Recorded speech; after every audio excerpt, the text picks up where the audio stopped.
In a small dusty village in India called Bhavnapur, lived a boy named Ravi. He was only 6 years old when he lost both his parents in a road accident. His mother and father were going to a nearby town on a motorbike when a truck hit them. That day changed Ravi's life forever.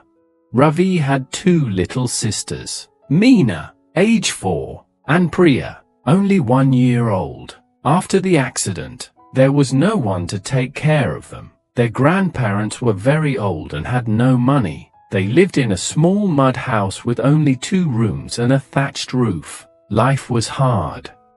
Ravi cried every night. He missed his mother's voice and his father's hands that held him. But he looked at his sisters and knew he had to be strong. If I don't help them, who will? He often thought. In Bhavnapur, many children left school early to work. Poverty was common, and education was not always possible. Ravi had to make a decision. He was just a child, but he chose to be an adult. At the age of 8, he started working. First, he sold tea near the main road with an old man named Chacha Ram. He learned to pour hot chai, talk politely to customers, and clean cups fast. Chacha Ram gave him a small share of the daily money, and with that, Ravi bought rice, lentils, and sometimes milk for Meena and Priya.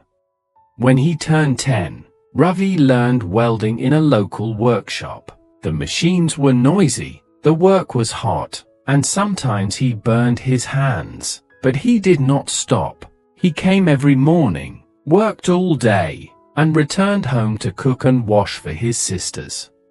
At 12, he added another job, working in a mechanic garage. He learned to fix bikes and scooters. Grease covered his hands, but he smiled when customers said, "Good job, Ravi." He saved every rupee he earned. He didn't go to school, but he made sure Meena and Priya went. Every morning, he woke them up, gave them food, combed their hair, and sent them off with small tiffin boxes. He told them, "One day, you will become big ladies. You must study." The village people watched Ravi with respect. They saw his hard work, his clean heart, and his love for his sisters. Some offered him old clothes, books for the girls, or a free meal.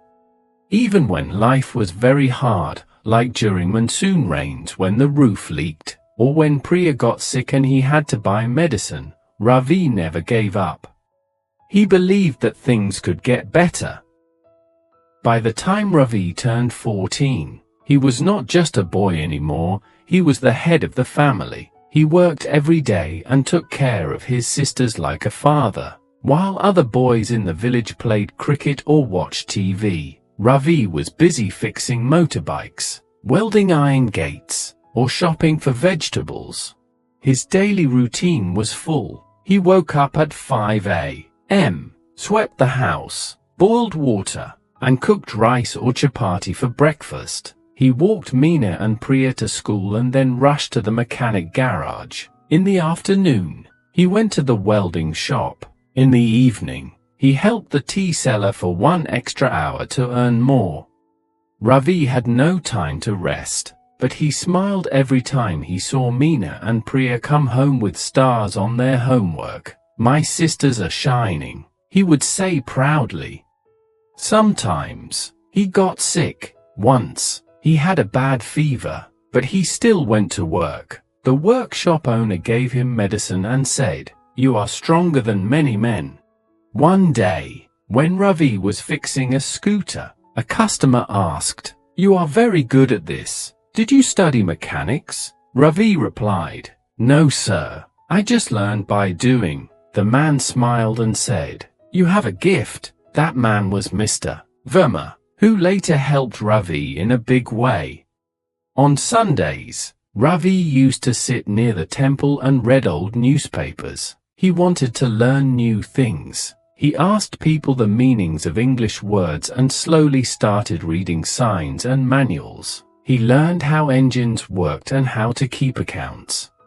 His life was still hard. They had little money, and sometimes he ate only once a day, but Ravi never complained. He taught his sisters to pray, be honest, and help others. The villagers often said, "This boy will do something great one day."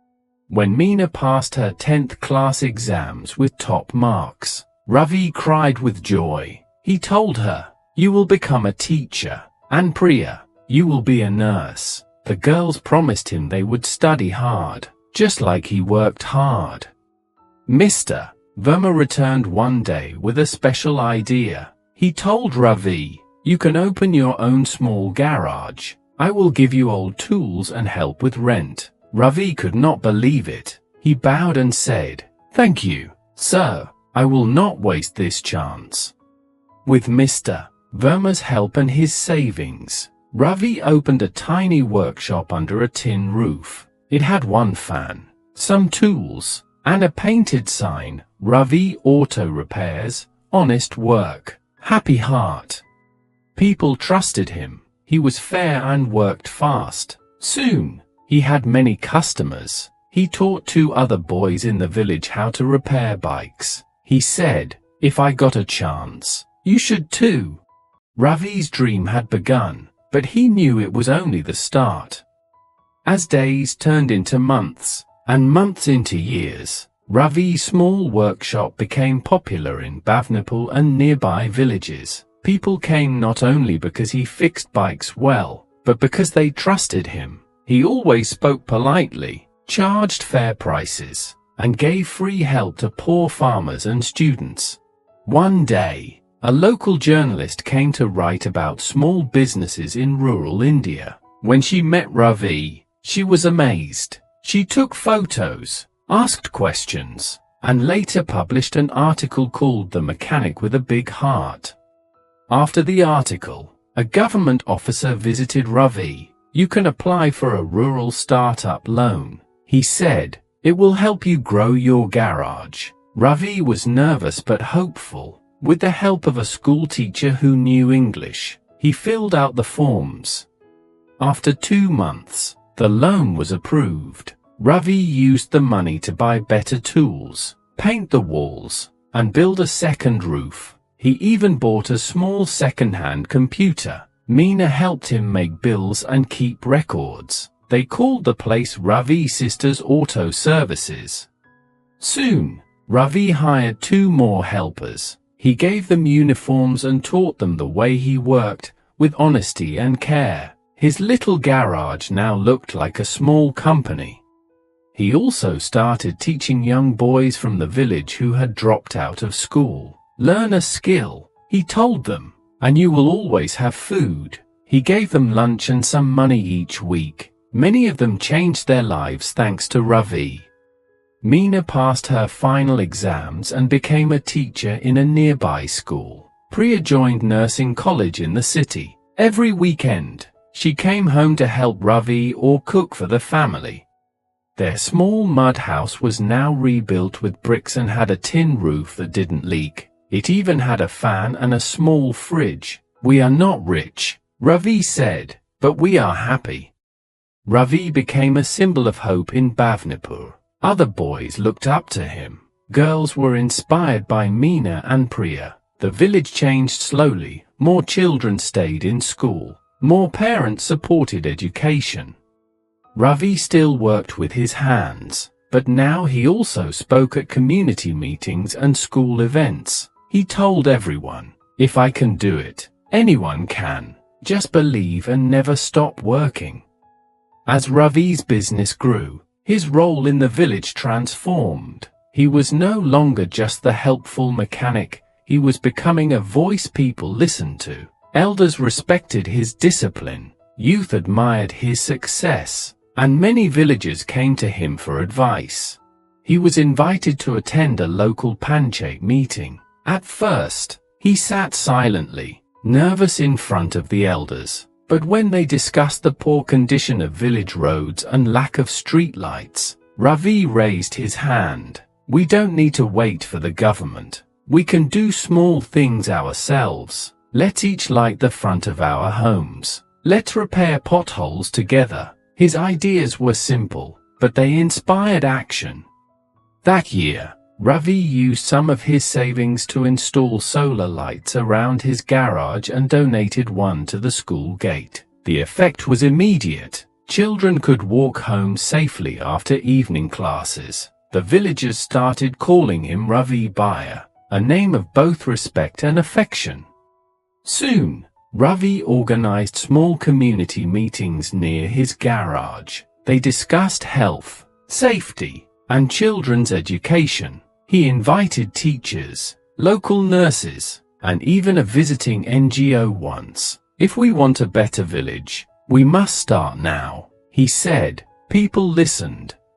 Priya, now a nursing student, joined Ravi during weekends to hold free health camps. They checked blood pressure, distributed basic medicines, and taught hygiene to children and mothers. Meena began evening storytelling sessions for younger children, using picture books and simple moral tales. Ravi's garage was turning into something bigger, a center of learning, healing, and unity. He didn't plan it. It grew naturally, out of his desire to help. One evening, a local news team visited Bhavnapur. They had heard of a village boy changing lives. When they interviewed Ravi, he said, "I am just doing what my parents would have wanted me to do, care for others." The video went viral. People from neighboring districts came to meet the young man with grease-stained hands and a golden heart. Not everything was perfect. Some people were jealous or criticized him. A few said he was too young to give advice, but Ravi never responded with anger. "Let action speak," he told his sisters. During one rainy season, the village school roof started leaking badly. The children sat with umbrellas inside the classroom. Ravi visited the school, saw the condition, and went back to his workshop. In a week, he raised funds from his customers and friends. With help from local masons, the roof was repaired. The school principal wrote a letter to Ravi. "You remind us that one person can make a big difference." Ravi folded the letter and kept it near his mother's photo in the house. Every month, he met with young people in the village. They spoke about dreams, challenges, and ways to improve their lives. Ravi told them, "I am not better than you. I just never stopped trying." Bhavnapur began to change. Children stayed in school longer. Girls walked proudly with their books. The roads became cleaner, and every corner of the village seemed to whisper, "Hope is possible." Ravi's efforts soon caught attention beyond Bhavnapur. One day, he received an official letter inviting him to a young entrepreneurs summit in Delhi. It was the first time he would leave his district. He packed a small bag with a neatly ironed shirt and a notebook. Meena gave him a pen as a gift. "Write your dreams," she said. Priya reminded him to speak slowly and clearly. With blessings from the village elders, Ravi boarded a train to the capital. At the summit, Ravi was nervous. The room was full of people with laptops and polished shoes. But when it was his turn to speak, he stood confidently and told his story in simple English and Hindi. He shared how he started with nothing but hope, and how the garage became a place of growth. The audience gave him a standing ovation. After the event, many business people came to speak with him. One man offered to mentor him. Another suggested collaborating on a training center for village youth.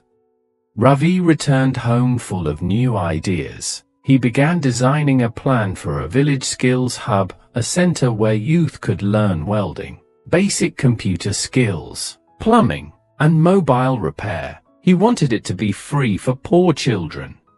With donations from supporters and help from the local community, the hub opened 6 months later next to his garage. The first batch had 25 students. They came from Bhavnapur and nearby villages. Some of them had never used a computer before.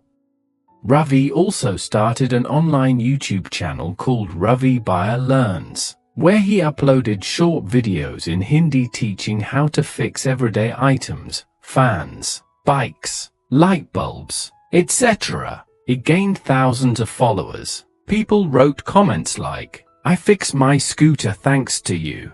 To manage all the new work, Ravi hired young people who had once trained with him. He made sure they earned fair salaries. "This is not just about me," he told them. "It's about lifting each other." He also worked with Meena and Priya to start a small scholarship fund. Every year, they chose 3 bright children from poor families and helped them buy uniforms, books, and pay school fees. Success never made Ravi proud or arrogant. He still worked at the garage every morning. He still cleaned his tools, greeted customers with a smile, and helped elders cross the road. But now, his days were also full of meetings, video calls, and dreams. When asked about his future plans, Ravi simply said, "I want to see Bhavnapur become a model village where no child drops out of school, no girl is forced into early marriage, and every hand has a skill." The boy who once cried alone in the dark was now lighting the way for hundreds. And he was just getting started. Ravi never forgot where he came from. As his business grew, he decided to give more back to Bhavnapur. He started a foundation to help orphans like him. Every year, he sponsored 5 children's education and gave their families food packages. He also started evening classes in his garage. He invited retired teachers and young volunteers to teach basic maths, reading, and life skills. Boys and girls came with notebooks and big dreams. Some wanted to be engineers, others doctors or teachers. Ravi believed in practical knowledge, so he began small vocational workshops: how to fix a light, how to use simple software, how to manage money. People said, "Ravi's place is more than a garage, it is a school of life." One day, a girl from a nearby village came crying. Her family wanted her to stop studying and marry early. Ravi went to her home, spoke calmly to her parents, and explained why education matters. "Let her become someone first," he said, "then marriage will follow." Her parents agreed. That girl later became a school principal. Ravi now visited other villages too. He spoke about hope, hard work, and change. His words touched hearts. Many youth began fixing their lives instead of waiting for help. He also partnered with health workers to organize free checkups for elders. Priya came every month and brought her hospital team. Meena donated books and set up a mobile library. Bhavnapur was transforming, not through big roads or tall buildings, but through education, kindness, and unity. Ravi smiled each time he saw children laugh in clean uniforms. "This is what victory looks like," he thought. Years passed. Ravi stood outside his now large, modern garage. A sign read, "Ravi Foundation, Skills, Hope, Change." People came from far away to learn, to repair, or just to talk. He was no longer the small boy with a chai cup in his hand. He was a teacher, a leader, a friend, but he never forgot his little house with 2 rooms, the hunger, or the tears. One reporter asked, "What is your biggest success?"